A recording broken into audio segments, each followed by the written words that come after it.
یہ کہانی ہے ایک ایسے بادشاہ کی جو خود کو عقل و دانش کا گہوارہ سمجھنے والا، خود پسند، خوشامد پسند، عقل کل کا مالک سمجھتا تھا، جبکہ اس کا وزیر باتدبیر، پڑھا لکھا، تحمل مزاج اور سمجھدار تھا۔ ایک دن چھری کانٹے کے ساتھ پھل کھاتے ہوئے بادشاہ سلامت کی انگلی زخمی ہو گئی۔ دلیر بادشاہ سلامت اپنا خون بہتا ہوا دیکھ کر پریشان ہو گیا۔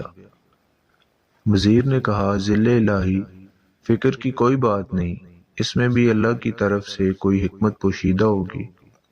نازک مزاج بادشاہ سلامت چلا اٹھے، میری انگلی کٹ گئی ہے اور اسے اس میں کوئی بہتری نظر آ رہی ہے۔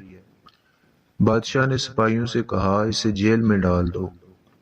وزیر کو جیل میں ڈالنے لگے تو وہ بولا، اس میں بھی میری کوئی بہتری ہوگی۔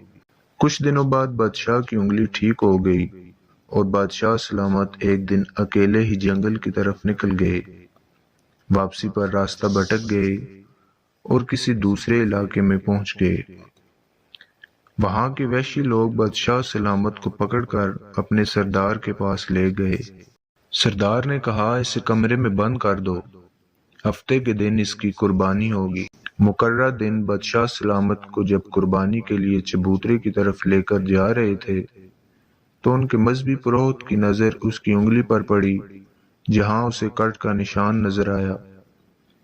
پروہت نے جنگلیوں کے سردار کو مخاطب کر کے کہا، سردار، اس کی قربانی نہیں ہو سکتی کیونکہ یہ داغی ہے۔ اس وقت نہ صرف بادشاہ کو آزاد کر دیا گیا بلکہ بادشاہ کو وحشی لوگ ملک کی سرحد تک چھوڑ گئے۔ جب بادشاہ محل میں پہنچا تو اس نے فوراً وزیر کو رہا کر دیا اور کہنے لگا، تم ٹھیک کہتے تھے کہ انگلی کے کٹنے میں اللہ کی طرف سے کوئی حکمت پوشیدہ ہوگی۔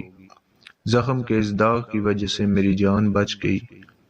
وزیر بولا، بادشاہ سلامت، آپ کی تو جان بچی انگلی کٹنے سے، میری جان بچی مجھے جیل میں ڈالے جانے سے۔ خدا نخواستہ میں آپ کے ساتھ ہوتا تو ان لوگوں نے میری قربانی کر دینی تھی۔ دونوں کے زبان سے بے اختیار نکلا، سچ ہے، اللہ تعالیٰ کے ہر کام میں حکمت پوشیدہ ہوتی ہے۔